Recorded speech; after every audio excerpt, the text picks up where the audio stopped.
최근 고인이 되어서 굉장한 이슈가 되고 있는 서세원 씨에 대한 이야기를 좀 해보려고 합니다. 사실 세상을 떠난 지 단 일주일 만에 코미디언 서세원 씨가 캄보디아, 그것도 현지에서 화장이 된다 라고 기사가 나오면서 굉장한 파장을 일으키고 있는데요. 보도에 따르면요, 4월 28일 오후 2시 캄보디아에서 화장을 하겠다라고 발표가 된 겁니다.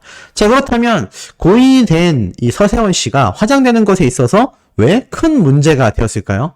이런 이야기가 나오고 있습니다. 지난 4월 20일 캄보디아 수노 푸놈펜의 한 병원에서 수액을 맞다가 세상을 떠나게 된 서세원 씨입니다. 당시 현지 교민 등에 따르면 평소 당뇨가 있었던 그는 이 수액을 맞던 중 심정지가 온 것으로 추정이 됐습니다. 근데 사연을 두고 일부에서 의혹이 생겨나기 시작했죠.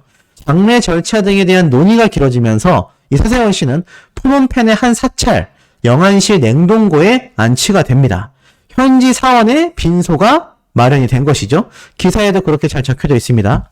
그런데 우리가 잘 알고 있는 이 서세원 씨의 딸 서동주 씨가 이 비보 소식에 직접 달려가 현지 빈소를 조문하고 장례 절차 등을 논의한 뒤에 귀국을 하게 됩니다. 그럼에도 논란은 끊기지 않아요. 그 이유가 무엇이었을까요? 많은 언론사에서 여기에 대한 다양한 추측을 내어놓고 있는 상태입니다. 이런 말이 나오고 있습니다. 이 유족들이 오랜 논의 끝에 현지에서 화장을 결정했고 4월 28일 오후 2시에 화장하기로 확정이 났습니다. 다만 여기서 문제점은 무엇이냐? 이 고인이 된 서세원 씨의 사인이 아직 정확하게 밝혀지지 않았기 때문인데요. 본래 서세원은 원래 생전 당뇨로 엄청난 고생을 했다라는 이 내용은 많은 기사에서도 쏟아지고 있습니다. 그게 어느 정도였냐? 몸이 깡말랐고 이 서세원 씨를 자주 봤던 사람들 사이에서도 건강 상태가 좀 안 좋아 보인다라는 이야기가 많이 나왔다고 합니다.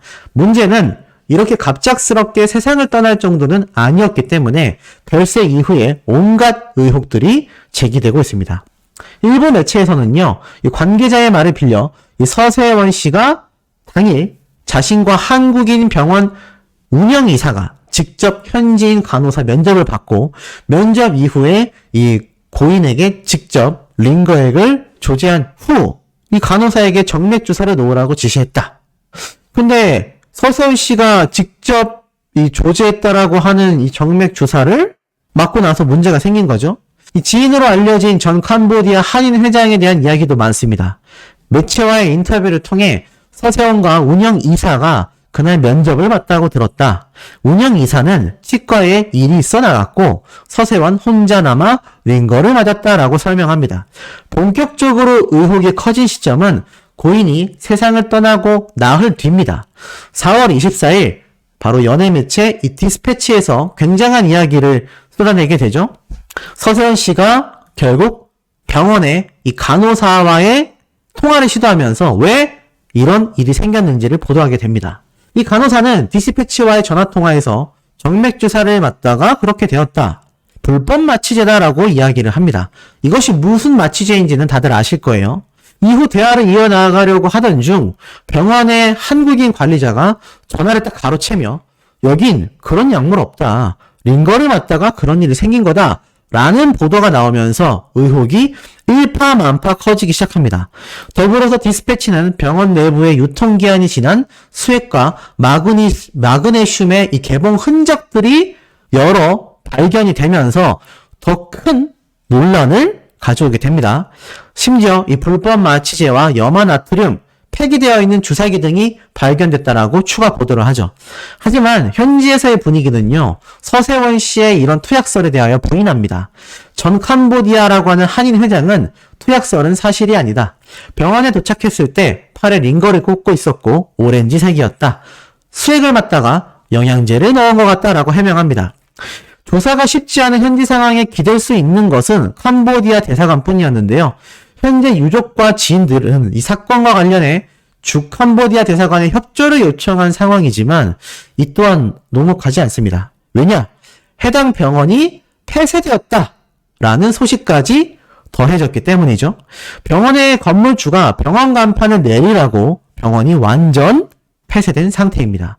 이 병원의 건물주는 캄보디아 총리의 여동생 소유의 건물로 알려져 있습니다. 뭔가 좀 의혹이 생길 만하죠. 서동주 씨의 측근 변호사는요, 최근 자신의 유튜브 채널에서 서동주와 함께 캄보디아에 다녀온 사실을 전합니다. 이 변호사에 따르면 서동주는 장례 절차를 논의하고 사건의 진상이 무엇인지 파악했다고 합니다. 그는 고인이 서동주와 7, 8년간 왕래가 없어 유족들 간의 오해를 조율했다. 서동주는 고인 장례식장에서 매우 애통해했다. 아버지와 어머니의 갈등이 자식에게까지 번져 원치 않는 관계로 만나지 못해왔던 상황을 안타까워했다라고 털어놓습니다. 이어서 변호사는 이렇게 말을 해요. 현재 서세원의 가족과 서동주 사이에 잠시 오해가 있었다. 충돌 직전까지 갔지만 지혜롭게 조율해냈다. 재혼 가족도 서동주 입장에서 아버지에 관한 예우를 하도록 도와줬다. 재혼한 부인은 여러 차례 그 자리에서 혼절하게 되었고 생전 고인이 많이 아꼈던 딸에게 어떻게 아버지의 안타까운 소식을 전해야 할지 고민하는 모습도 봤다고 전달이 됐습니다. 그러니까 세간에 나와 있는 많은 오해와 의혹에 비해서는요, 뭔가 좀 가족애가 느껴지는 모습도 보여줬습니다. 현재 서세원 씨의 이 소식이 일파만파 번지면서 여러 의견들이 나뉘고 있는데요. 왜 그런지 좀 더 말씀을 드려보면 이런 의혹들에 대해서 변호사 역시 납득이 안 되는 상황인 건 맞다. 간호사를 제외한 최초 목격자가 누구였고 언론에서 알려진 최초 목격자에게 연락을 취했다라는 병원 관계자는 또 누구였는지 아직 알려져 있지 않다라고 지적합니다. 서동주와의 이 재혼을 한 이 아내 역시 이 갈등에 대한 좀 더 자세한 내용이 전해졌다라고 하는데요. 알고 보니까 이 서동주 씨가 캄보디아에서 처음 한인의 관계자들이나 서세원 씨 아내를 만났을 때 감정이 격해졌는데 이건 상호 간에 오해가 있었기 때문이다라고 말을 합니다. 서동주 씨는 이렇게 말을 했다고 해요. 왜 이런 기사가 한국에 잘못 알려졌냐라고 따져 묻자 아내택 역시 도대체 뭘 못 믿어서 기자까지 대동하고 왔느냐라면서 충돌이 일어났게 됐던 것이죠. 결국에는 결과적으로는 오해가 풀렸지만 캄보디아의 현지 관계인들조차 여기에 대하여 안타까운 부분을 풀기 위해 좀 여러 가지를 밝혔을 뿐이다 라고 말을 했습니다. 서동주 씨 역시 의심을 해서 기자들과 함께 온 것이 아니고 우리가 이곳에 왔는데 마침 기자분들도 있어서 같이 방문하게 되었다 라며 입장을 밝히면서 서로 화해를 했다고 합니다. 하지만 여기에 또 다른 잡음이 일어나게 되죠. 바로 거액 유산을 둘러싼 잡음이 일어났는데요. 이 개그계뿐만이 아니라 영화계 등 연예계 전반적으로 많은 영향력을 끼쳤던 연예인이 바로 서세원이었기 때문입니다. 1979년 TBC 라디오 방송 프로그램을 통하여 개그 콘서트를 통해 데뷔했지만 1980년에서 90년대 최고의 사랑을 받게 됩니다. 그러면서 영십일, 청춘행진곡, 일요일 밤에 등 당시 최고의 인기 프로그램에서 맹활약을 했고 수많은 유행어까지 만들어냅니다. 코미디 트렌드가 토크쇼의 형태로 바뀌는 상황에서도 서세원 씨는 굉장한 인기를 유지하게 됩니다. 제2의 전성기는 바로 1996년 KBS 2 서세원쇼 채널이었습니다. 각종 연예인들을 섭외해 토크박스라는 코너에서 웃음의 순위를 매기는 방식으로 폭발적인 인기를 얻었는데요. 이후 2001년에는 영화 조폭마누라를 제작하여 흥행에 성공하면서 영화계로까지 인기가 확장이 됩니다. 하지만 후속작 긴급조치 1호로 연이은 평단과 대중으로부터 외면을 받게 되면서 이 영화 제작자로서의 길이 험난해집니다. 이후부터는 꽤 고난의 길을 걷게 됐는데요. 2003년 이 연예인 뒷돈 사건에 연루가 되면서 해외 도피했다가 귀국하면서 입국장에서는 병원 침대에 누워 나오는 모습까지 공개가 되면서 눈길을 끌었습니다. 이후 2004년에는 영화 도마 안중근의 메가폰을 직접 잡으며 재기를 꿈꿨지만 수준 미달의 작품이다 라는 혹평으로 영화판에서 멀어지게 됩니다. 2009년에는 주가 조작 및 회사 자금 횡령으로 인해 징역 2년, 집행유예 3년을 선고받았고 KBS, EBS, SBS 등 모든 방송사에서 영구 출연 정지 처분을 받게 됩니다. 결국 집행유예 기간이 끝났고 공중파에 복귀를 꽤 했지만 결국 실패하며 종편 채널로 눈을 돌리게 됩니다. 이때 2013년 채널 A 4부작 파일럿 토크쇼 서세원, 남희석의 여러 가지 연구소를 통해 복귀를 합니다만 이게 저조한 시청률로 굉장히 고전하면서 재기의 발판을 마련하지 못했습니다. 그리고 지난 2011년에는 미국의 한 신학 교육기관에서 목사 인수를 받은 뒤 갑자기 목회자의 길에 들어서게 됩니다. 갑자기 목회자의 길에 들어서게 돼요. 자, 그러고 나서 2014년 부인 서정희 씨를 복도에서 심각한 피해를 입힌 영상이 공개가 되면서 굉장한 지탄을 받게 됩니다. 서정희 씨는 방송을 통해 서세원의 외도까지 폭로하게 되죠. 결국 서세원 씨는 이 혐의로 징역 6개월, 집행유예 2년을 또 선고받게 됩니다. 결국 이들은 2015년 이혼을 하게 됐고 서세원 씨는 2016년 24세 연하인 해금 연주자 김모 씨와 결혼하여 딸을 낳게 됩니다. 그리고 2019년 12월 캄보디아로 이주를 한 뒤 서세원 씨는 현지에서 거주하며 목회 활동을 했고 호텔, 카지노 등 부동산 사업까지 벌여온 것으로 알려졌습니다. 캄보디아 문화관광부 장관의 제안으로 방송사를 세우기로 했다라는 소문까지 나게 되는데요.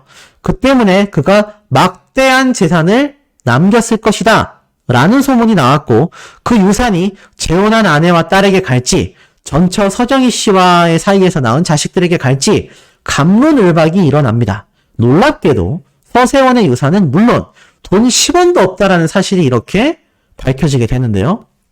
전해지는 이야기에 따르면 이렇습니다. 하루에 2, 3만 원대 하는 비즈니스 호텔에서 지내고 있었고 지인에 따르면 서세원은 약 한 달 전쯤 돈이 정말 없었는지 생활비가 없다. 600만 원만 빌려달라. 내가 2, 3개월 안에 꼭 갚겠다라고 이야기했다고 합니다. 실제로 돈을 빌려준 지인도 있었다라고 하는데요. 방송국에 200만 달러가 넘는 돈을 투자한 건 사실이지만 이 코로나 사태가 나오면서 이 돈을 모두 날렸다라고 전해집니다. 추후 골프장, 리조트 사업 등 이 서세원 씨가 직접적으로 한 것이 아니고 얼굴 마담격으로 서세원을 내세워 사업할 이들이 있었다. 이런 이야기가 전해지고 있어요. 근데 이렇게 여러 사업을 계획하고 있었다라는 이야기가 나오면서 또 다른 말들이 여러 군데에서 쏟아지게 됩니다. 어떤 말들이 쏟아졌을까요? 바로 현지에 있는 조직원들, 우리가 알고 있는 건달들 있죠? 그들과 연루됐다라는 이야기가 나오게 됩니다. 이것이 모두 서세원 씨의 재산을 노리고 일으킨 일이다. 하지만 이 현지 관계자들에 따르면 아무리 낙후된 현장이긴 해도 현지 경찰까지 직접 나서서 외삭과에서 조사까지 했다고 합니다.